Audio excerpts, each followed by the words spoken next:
Dhambi zetu zilikuwa ni nzito sana, ingawa zilikuwa nzito sana kwa sababu upendo wake ulikuwa mkubwa sana, akazipokea kwa ishara ya msalaba, akauweka mabegani, akaubeba, hakunung'unika, hakulalamika wala kuweka chini. Ndugu zangu, katika hiki kituo kumbushwa kwamba kila mmoja wetu anao msalaba wake. Tumsifu Yesu Kristo daima na milele.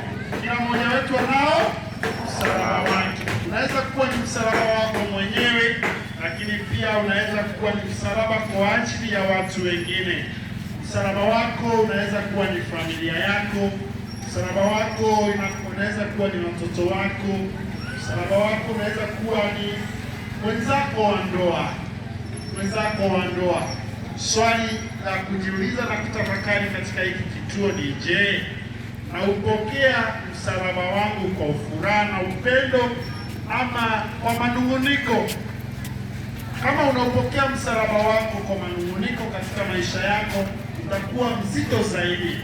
Lakini katika hiki kituo Kristo mwenyewe anatufundisha tuupokee msalaba katika maisha yetu, iwe ni watoto wetu, iwe ni wenzetu wa ndoa, iwe ni maisha yetu, iwe ni magonjwa yetu, tuyapokee yote bila manung'uniko. Tumwombe Yesu Kristo katika kituo atujalie kila mmoja neema ya kuubeba msalaba, sio kuweka chini, sio kulalamika au kunung'unika, lakini atujalie neema ya kuubeba kwa furaha. Tumsifu Yesu Kristo daima na milele. Baba yetu uliye mbinguni, jina lako litukuze, ufalme wako uje, mapenzi yako duniani hapa na mbinguni. Tupe leo mkate wetu wa siku, tusamehe makosa yetu sisi waliotukosea, usitie katika majaribu, bali utuokoe.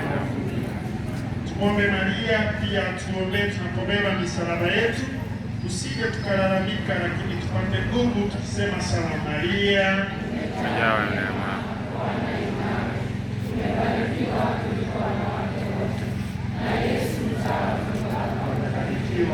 Maria mtakatifu, mama wa Mungu, tuombee sisi wakosefu sasa na saa ya kufa kwetu. Amina. Na tumshukuru Mungu Mwenyezi kwa msalaba ambao ametujalia neema ya kushiriki mateso yake. Tunapoubeba ule msalaba kwa furaha tukisema atukuzwe Mungu Baba, Mungu Mwana na Roho Mtakatifu. Bwana utuhurumie.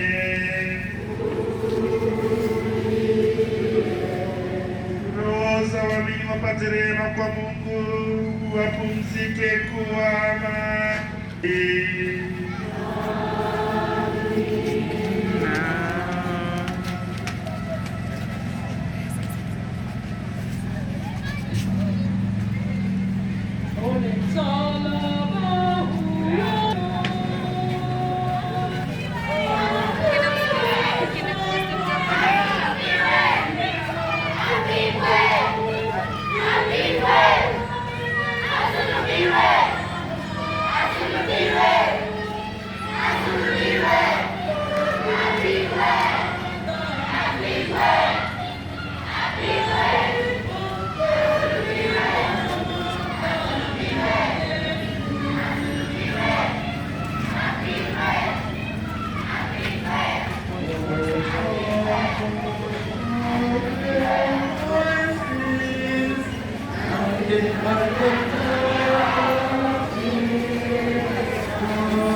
Precious, oh, precious is that flow, God cleansing white as snow, flow of fountain, nothing but the blood